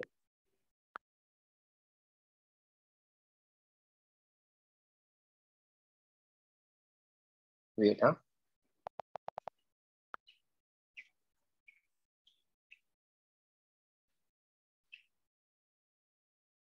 okay, let's solve this problem. The ratio of radius of nucleus of two element A and B is 2:1 respectively. Given mass number of A is given, atomic number of B is given, and we want to find out the number of neutrons in B. Radius of nucleus का ratio given है ए और B के, mass number A का given है, mass number B का find out करना है। अगर मास नंबर मेरे को बी का पता होगा, एटॉमिक नंबर मेरे को बी का पता है, क्या होता है, लेट्स से अगर एलिमेंट एक्स है, जेड एंड ए, मेरे को फाइंड आउट करना है नंबर ऑफ न्यूट्रॉन्स। तो नंबर ऑफ न्यूट्रॉन्स क्या होता है, that is the mass number minus atomic number. B का मेरे पास एटॉमिक नंबर 4 गिवन है, अगर मेरे को कहीं से भी बी का मास नंबर मिल जाएगा तो मेरा काम हो जाएगा, मैं number of neutrons find out कर सकता हूँ। लेट्स टेक 2 मिनट्स का time and solve this problem.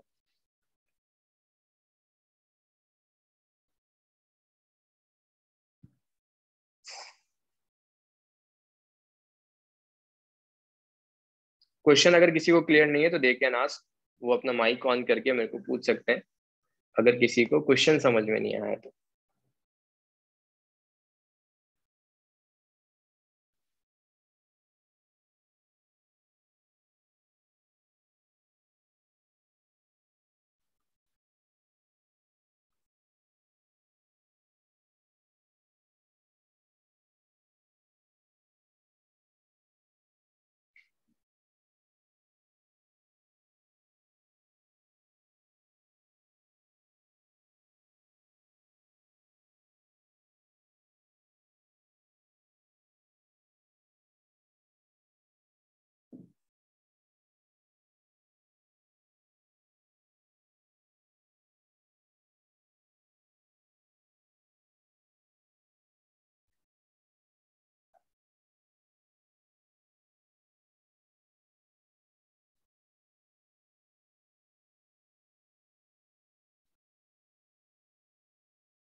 No जी, it's not 32।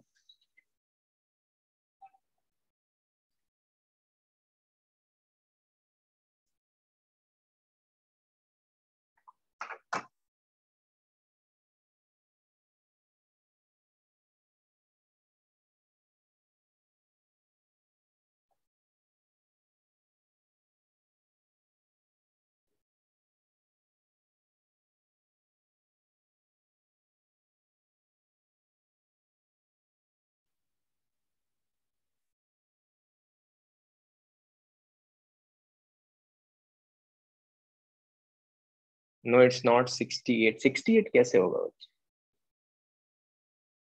Mass number B का कितना आ रहा है? इतना हायर नंबर नहीं आएगा।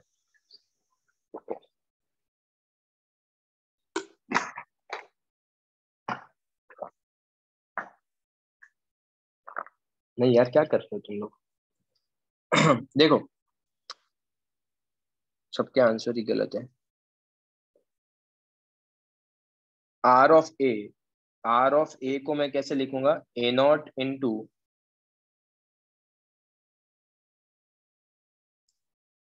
ए ऑफ ए की पावर 1/3। और आर ऑफ बी को कैसे लिख सकता हूं मैं? मास नंबर, यस तने बी का मास नंबर वही आ रहा है जो तूने मेंशन किया है, बट मेरे को न्यूट्रॉन्स चाहिए। ए के लिए मैंने ये लिखा, बी के लिए मैंने ये लिखा। Now you can take the ratio, इनका रेशियो ले लो। If you take the ratio ना, तो R of A upon R of B would be R naught of A of A कितना है? 72 की power 1/3 divided by R naught into mass number of B पता नहीं है, मास नंबर ऑफ बी की power 1/3। From here R naught से R naught cancel out हो जाएगा। R of A upon R of B का ratio is given, it's 2:1। 2:1 is equal to 72 upon mass number of B. Yes Ruchir, सही है तुम्हारा answer, की power 1/3। यहां तक सबको क्लियर है या कुछ डाउट है अभी भी?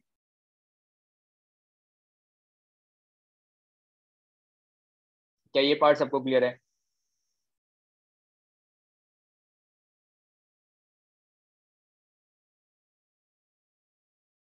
चलो, अब तुम क्या करो, इसका क्यूब कर लो। तो जैसे ही तुम इसका क्यूब करोगे तो 2/1 का cube is equal to 72 upon mass number of B की पावर 1/3 इंटू 3। यस तने, सही है तुम्हारा आंसर। 3 से 3 cancel out. From there you will get 8:1 is equals to 72 upon, yes Siddhant, mass number of B. From here you can find out the mass number of B कितना आ जाएगा? 9। If you get the mass number of B 9, तो number of neutrons कितने आ जाएंगे? That will be mass number minus atomic number कितना था उसका? 4, so you will get 5 neutrons। Exam में ऐसे ही क्वेश्चंस आएंगे। एग्जाम में तुम्हारे पास ऐसी टाइप के क्वेश्चंस आएंगे। क्या ये पॉइंट सबको क्लियर है?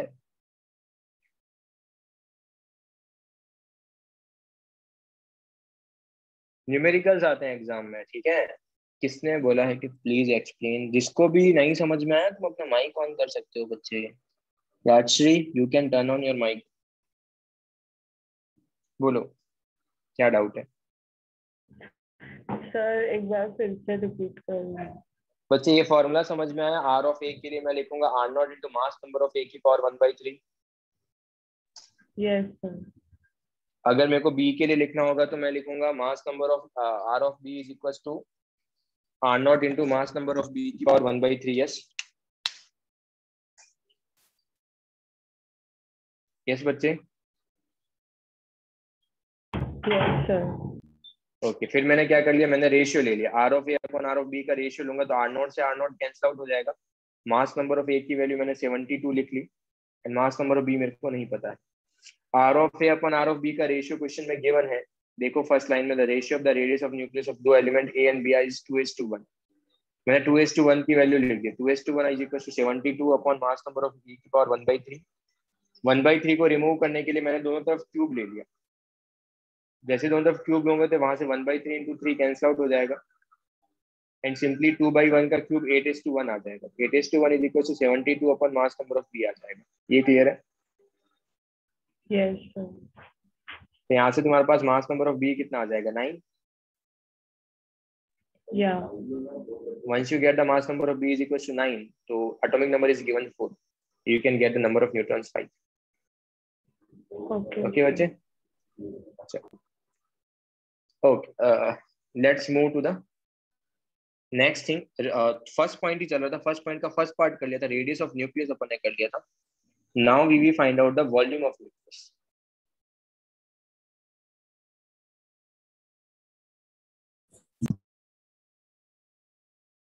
अपन जो है जो भी न्यूक्लियस है उसको स्फेरिकल अज्यूम कर रहे हैं. तो what will be the volume of nucleus? Volume of nucleus क्या होगा अगर मैं उसको स्फेरिकल अज्यूम कर रहा हूँ? वॉल्यूम क्या होता है स्फीयर का? Okay Ruchir, good. बाकी सब लोग बताओ. पाई आर स्क्वायर बच्चे स्क्वायर का एरिया होता है.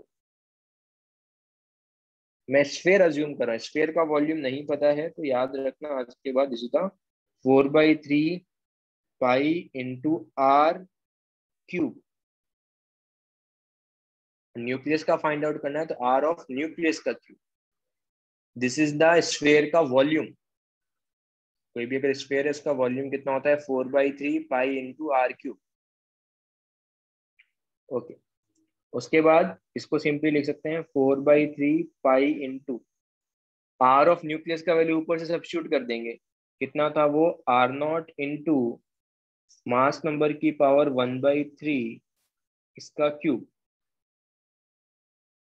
इसको अगर मैं फर्दर सिंप्लीफाई करूंगा तो you will gate 4/3 into pi into R0 का क्यूब इंटू ए की पावर 1/3 का क्यूब हो जाएगा कितना? वही सेम ए. ये 3 कैंसिल आउट हो जाएंगे. तो वॉल्यूम ऑफ न्यूक्लियस सिंपली कितना आ जाएगा? वॉल्यूम ऑफ न्यूक्लियस आ जाएगा that will be 4/3 pi into R0 का क्यूब इंटू ए. क्या volume of nucleus mass number पे डिपेंड कर रहा है क्या? Yes no? Yes. Volume of nucleus क्या हो रहा है तुम्हारे पास? मास नंबर पे डिपेंड करेगा. तो volume of nucleus equals to 4/3 pi into R0 का क्यूब इंटू ए. बच्चे R0 का ऑर्डर क्या था?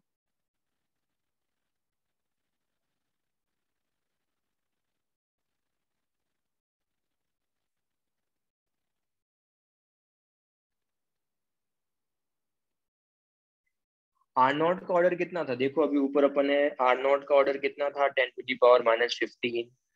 वहीं से मैंने रेडियस ऑफ न्यूक्लियस का ऑर्डर निकाला था. इसका ऑर्डर कितना हो जाएगा?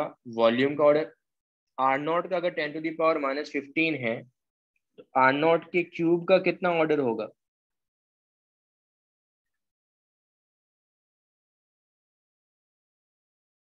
रुचि 10⁻⁻12 कैसे होगा यार? 10⁻⁻5 कैसे होगा? अरे क्या कर रहे हो? मल्टीप्लाई हो गए वो. हे भगवान, ऐसे कैसे चलेगा? अगर ए के स्क्वायर का क्यूब करूंगा तो इसको मैं कैसे लिखता हूँ? एक ए इंटू 2 इंटू 3 ए की पावर 6 लिखता हूँ ना मैं.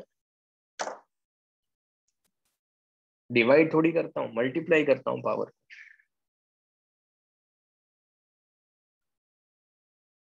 तो ऑर्डर कितना हो जाएगा इसका? 10⁻⁻45 मीटर क्यूब. बच्चे लोग एग्जाम में यही क्वेश्चन आते हैं. एग्जाम में डेफिनेशन नहीं पूछते हैं तुमको. कॉम्पिटिटिव एग्जाम में ये इस टाइप के क्वेश्चन आएंगे. Order of volume of nucleus कितना होगा, order of radius of nucleus कितना होगा, इस टाइप के क्वेश्चन आएंगे एग्जाम में.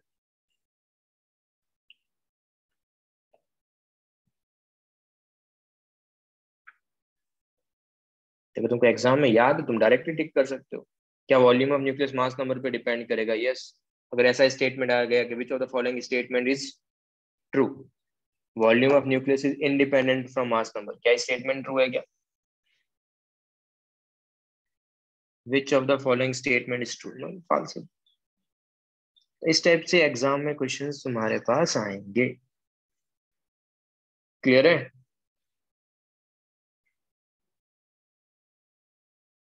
तो 10⁻⁻45 मीटर क्यूब के क्या होगा तुम्हारे पास? प्रोपोर्शनल होगा. सेकेंड पॉइंट में किसी को डाउट है तो they can turn on your mic and they can ask your doubt. Otherwise we will go to the first का जो थर्ड पार्ट.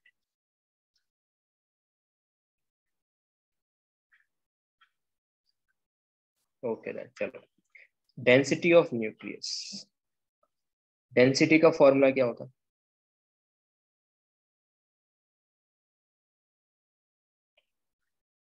मास अपॉन वॉल्यूम। क्या मैं ऐसा लिख सकता हूँ मास ऑफ न्यूक्लियस, या फिर मैं ऐसा भी तो लिख सकता हूँ मास ऑफ एटम, जिसका डेंसिटी फाइंड आउट करना है उसका मास डिवाइडेड बाय उसका वॉल्यूम। एंड मेरे को पता है कि सारा का सारा मास कहाँ कंसंट्रेटेड रहता है, इसी एटम में। किसी भी एक एटम में सारा का सारा मास कहाँ कंसंट्रेटेड रहता है, न्यूक्लियस पे। यस, तो मास ऑफ न्यूक्लियस लिखो या फिर मास ऑफ एटम लिखो, this is the same thing. ये क्लियर है सबको? अच्छा, अब यहां से अपन क्या करेंगे, एक जो मोल कंसेप्ट में एक चीज पढ़ेंगे, उसका यहाँ पर अपन यूज करने वाले हैं, उसको अपन एक बार समझने का ट्राई करते हैं।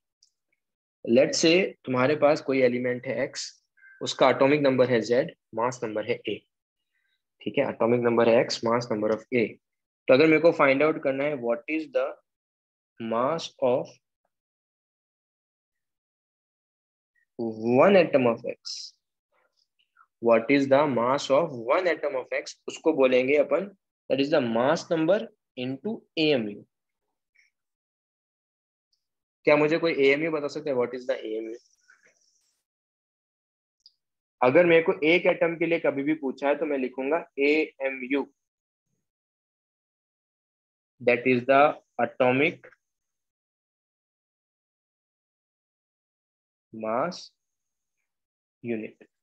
और एएमयू का ग्राम में जो कन्वर्जन होता है वो होता है ये, 1 AMU is equals to 1.66 into 10 to the power minus 27 kg।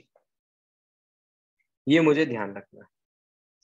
तो अगर मेरे को कभी भी एक एटम का मास पूछा है तो मैं इसको क्या लिख दूंगा, सिंपली A इंटू AMU, या फिर उसको ऐसा भी लिख सकते हैं A into 1.66 into 10 to the power minus 27 kg।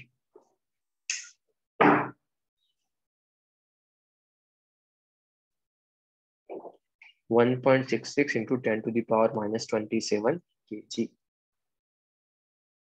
Clear है ये वाला part?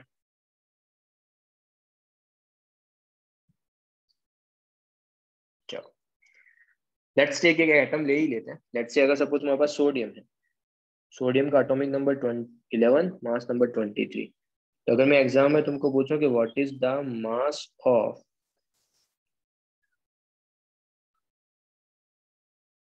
One atom of sodium, क्या होगा बताओ?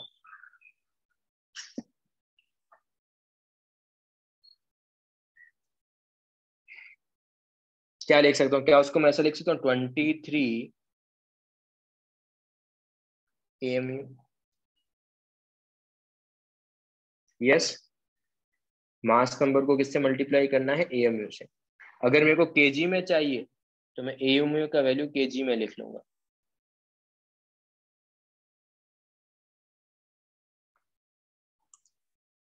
तो ये सोडियम के एक एटम का मास है। यहाँ पे किसी को कुछ डाउट है इस सेक्शन में तो देख लो, कुछ डाउट है तो पूछ लो। Density of nucleus the last thing जो अपन आज की क्लास में कवर करने वाले हैं।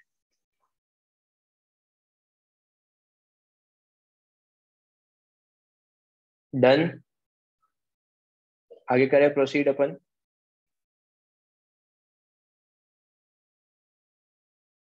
वैल्यू नहीं निकालना, बस मैंने तुमको बता दिया, वैल्यू अपन को फाइंड आउट नहीं करना। तो अगर सपोज लेट से अगर मेरे को density of nucleus find out करना है तो डेंसिटी ऑफ न्यूक्लियस क्या है, वेट ऑफ न्यूक्लियस एंड या फिर वेट ऑफ एटम। लेट से तुमने कोई एलिमेंट एक्स लिया है, उसका एटॉमिक नंबर जेड है और मास नंबर ए है। तो डेंसिटी के लिए क्या लिखूंगा, mass of one atom, one atom का मास कितना होगा, A into AMU, divided by volume कितना होगा न्यूक्लियस का, वो हो जाएगा 4/3 पाई इंटू R0 का क्यूब इंटू R0 का क्यूब इंटू ए। देखो अभी ऊपर अपन ने फाइंड आउट किया था, ये देखो।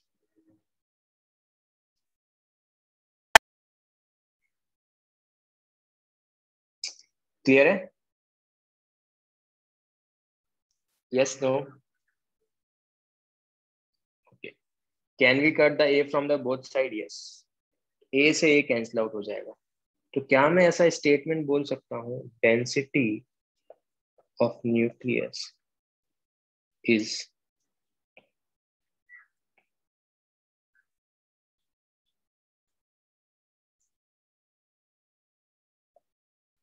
independent from mass number? मतलब अगर सपोज तुम Ag का लो, इसका मतलब density of nucleus of Ag is equal to density of nucleus of AU. Yes, is equal to density of nucleus of copper. क्या मैं ऐसा बोल सकता हूँ? Yes, no? तो डेंसिटी डिपेंड ही नहीं कर रहा कि तुम्हारा मास नंबर कुछ भी हो, डेंसिटी तुम्हारे पास उस पर डिपेंड ही नहीं करेगा. क्या density of all the nucleus will be same? Yes. जो रदरफोर्ड के अकॉर्डिंग डेंसिटी जितना भी होगा सारे के सारे न्यूक्लियस का क्या होगा? सेम होगा. अब नेक्स्ट हमारे पास ऑर्डर कितना होगा?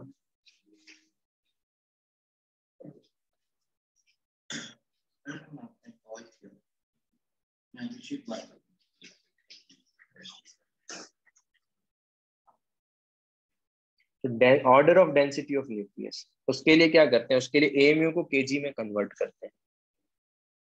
एएमयू को केजी में कन्वर्ट करूंगा तो कितना आएगा? 1.66 into 10 to the power -27 kg divided by 4/3 pi into R naught का वैल्यू लेट से ये वाला ले लेते हैं.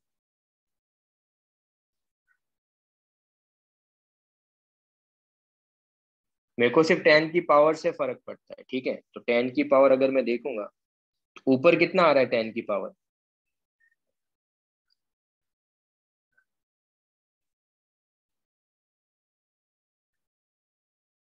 और डिनोमिनेटर में कितना आ रहा है? 10 की पावर देखना है सिर्फ. ऊपर कितना आ रहा है? 10 की पावर 27 और उसका यूनिट क्या है? केजी. डिनोमिनेटर में कितना आ रहा है? 10 टू दी पावर -45 जो वॉल्यूम का था इनटू मीटर क्यूब. तो सॉल्व करोगे तो कितना होगा? 10 टू दी पावर -18 कहां से होगा सिद्धांत? कुछ भी. 10 टू दी पावर 80 kg पर मीटर. तो डेंसिटी ऑफ, सबसे पहले इंपॉर्टेंट चीजें क्या क्या है जो इसमें ध्यान में रखनी है कि जो डेंसिटी जो है वो न्यूक्लियस पे डिपेंड, सॉरी डेंसिटी न्यूक्लियस का जो होगा मास नंबर पे डिपेंड नहीं करेगा. फर्स्ट थिंग उसका ऑर्डर कितना होगा? उसका ऑर्डर होगा 10 टू दी पावर 18 kg पर मीटर क्यूब. क्या डेंसिटी की वैल्यू बहुत हाई है बहुत लो? एक मिनट. क्या डेंसिटी का वैल्यू बहुत ज्यादा होगा या बहुत कम होगा? बहुत high. Can we say that अगर डेंसिटी का वैल्यू बहुत ज्यादा है, डेंसिटी क्या होता है? W/V.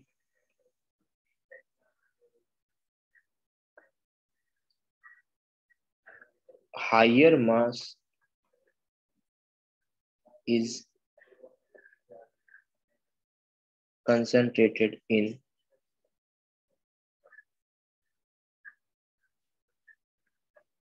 very small volume.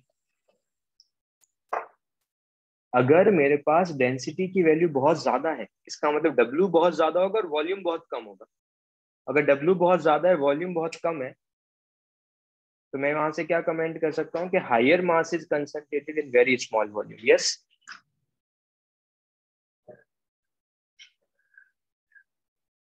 यही पॉइंट देखो उसने मेंशन भी किया था. कहां पर? अगर मैं ऊपर देखूं तो देखो इसने बोल के रखा था ये वाला पॉजिटिव चार्ज. पॉजिटिव चार्ज मतलब एक तरीके से mass is highly concentrated.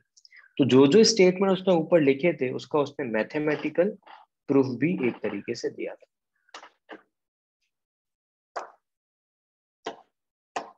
Density वाले पार्ट में किसी को कुछ डाउट है तो दे कैन आस्क।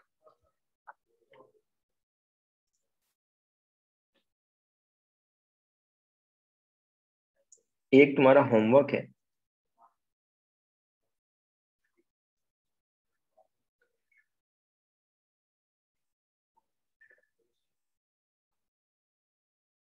ये होमवर्क पे तुमको प्रॉब्लम करना है, दिस वन। ये मैं नोट्स के साथ सेंड कर दूंगा, तो ये तुम्हारा एक प्रॉब्लम है जो मोस्टली अपन नेक्स्ट क्लास में डिस्कस करेंगे। नेक्स्ट क्लास कल ही है ना अपना?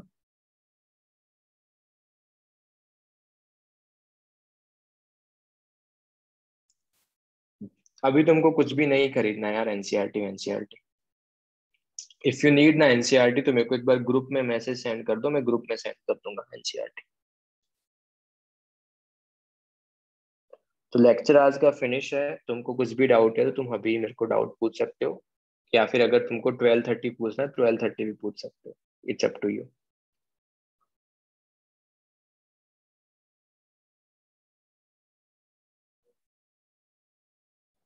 कोई डाउट नहीं है? और अब रेगुलर थोड़ा सा नोट्स पढ़ना स्टार्ट कर दो। Okay bye. क्योंकि अब चीजें मतलब थोड़ी सी कॉम्प्लिकेटेड होती जाएगी डे बाय डे, तो रेगुलर नोट्स पढ़ो, जो भी इंपॉर्टेंट चीजें हाईलाइट की है उसको भी थोड़ा ध्यान से देखो।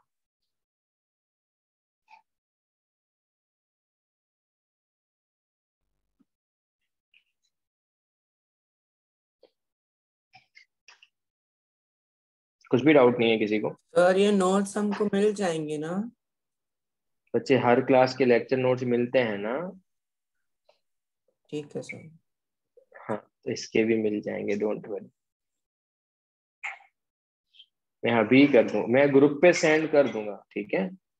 ग्रुप पे ही मिल जाएंगे। Okay sir. Excuse me, sir. तो तुम्हारा वॉइस बहुत स्लो आ रहा है। यस बोलो। बाय बच्चे। इसलिए Excuse कुछ me, डाउट? sir. हाँ बोलो। हाँ सर। सर आपने आज जो थियोरी पढ़ा है ना गोल्डस्टीन एक्सपेरिमेंट, तो उसमें जो 0.5 था ना, उसमें वो फिर से एक बार एक्सप्लेन कर रहा हूँ। मैंने 0.5 में ये बोला था कि जब भी अल्फा पार्टिकल स्ट्राइक करते हैं तो एनर्जी लॉस नहीं होता। जहां पे एनर्जी लॉस नहीं होता वैसे कोलिजन्स को क्या बोलते हैं? Elastic collisions. उसका मैंने एग्जांपल क्या लिया था, अगर सपोज तुम्हारे पास एक क्रिकेट का बॉल है, उसको तुमने एच हाइट से रिलीज किया, तो क्या वापस एच हाइट तक आएगा क्या? No sir. वापस एच हाइट तक नहीं आएगा। यस। क्यों नहीं आएगा? बिकॉज जब वो ग्राउंड से स्ट्राइक कर रहा है तो वहां पे फ्रिक्शन के फॉर्म में, डिफॉर्मेशन के फॉर्म में, फ्रिक्शन हो गया, डिफॉर्मेशन हो गया, और क्या चीज होगी, साउंड हो गया, हीट हो गया, उस फॉर्म में क्या हो रहा है, स्लाइटली एनर्जी रिलीज होगा। यस। एनर्जी लॉस होगा। यस बच्चे। Yes sir. तो अगर वहां पे ऐसा एनर्जी लॉस होगा तो वहां से simply we can say that कि तुम्हारे पास एनर्जी लॉस अगर कभी भी हो रहा है तो उसको बोलते हैं inelastic collisions. They are called the inelastic collisions. Clear? Yes sir. Elastic collision का मतलब, अगर सपोज तुमने एच हाइट से रिलीज किया, वापस एच हाइट तक ही आ रहा है, इट मींस तुम्हारे पास कोलिजन्स कैसे हैं? इलास्टिक, जहां पे एनर्जी लॉस नहीं होगा। तो वो स्टेटमेंट में ये ध्यान रखना, उसने क्या अजम्पशंस लेके रखे थे, वहां पे एनर्जी क्या रहता है, पूरा का पूरा कंजर्व रहता है, एनर्जी लॉस नहीं होता। क्लियर? सर एक मतलब फिर थोड़ा कंफ्यूजन है अभी भी। अभी क्या आपने कंफ्यूजन? बोला हाँ क्या कंफ्यूजन है, बोलो। सर, वो एनर्जी लॉस का जो आप बोल रहे थे ना अभी। मैं बोला हूं कि अगर कभी भी एनर्जी लॉस नहीं होता है वैसे कोलिजन्स को बोलते हैं elastic collisions.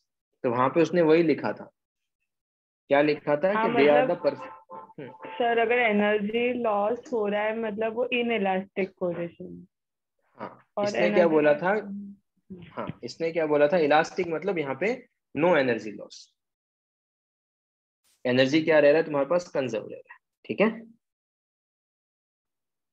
Yes sir.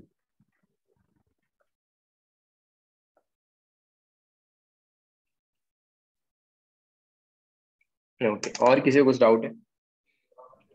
Sir और एक था सर, आपने वो डिफ्लेक्शन और स्कैटरिंग वाला एक्सप्लेन किया था ना, वो मेरा मिस हो गया था नेटवर्क के लिए। तो बच्चे या तो एक बार मैं रिकॉर्डिंग सेंड करूंगा वो देख लो, नहीं तो फिर अभी क्या स्किप हो मेरे को अभी पूछ लो, क्या कंफर्टेबल है तुमको बता दो। सर अभी बता दूं? कौन सा वाला? 4th पॉइंट सर पूरा? सर नहीं, बस आप वो एक ऐसे अगर कौन सा पॉइंट बोल रहे हो, मेरे को नहीं समझ में सर आया अगर बच्चे। डिफ्लेक्शन मतलब स्कैटरिंग इंक्रीज होता है तो डिफ्लेक्शन, ऐसे कुछ एक्सप्लेन कर रहे थे आप वो। कैटरिंग मतलब?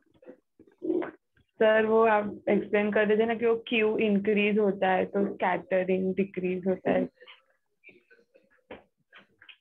क्या चार्ज के बारे में बोल रहे हो क्या? चार्ज अगर इंक्रीज होगा तो हाँ हाँ स्कैटरिंग हाँ, का क्या सॉरी होगा? सर। हाँ। ठीक है बच्चे, अगर एटॉमिक नंबर इंक्रीज होगा तो नंबर ऑफ प्रोटॉन्स बढ़ेंगे। यस। अगर नंबर ऑफ प्रोटॉन्स बढ़ेंगे तो चार्ज और न्यूक्लियस भी बढ़ेगा। यस। चार्ज और न्यूक्लियस अगर बढ़ा तो डिफ्लेक्शन जो होगा, अगर सपोज लेट से, अगर डिफ्लेक्शन क्यों हो रहा था, इस पॉजिटिव चार्ज के कारण, ये जो डिफ्लेक्शन जो हो रहा था इस पॉजिटिव चार्ज के कारण हो रहा था, यस। यस। अगर पॉजिटिव चार्ज ज्यादा होगा तो डिफ्लेक्शन ज्यादा होगा या कम होगा?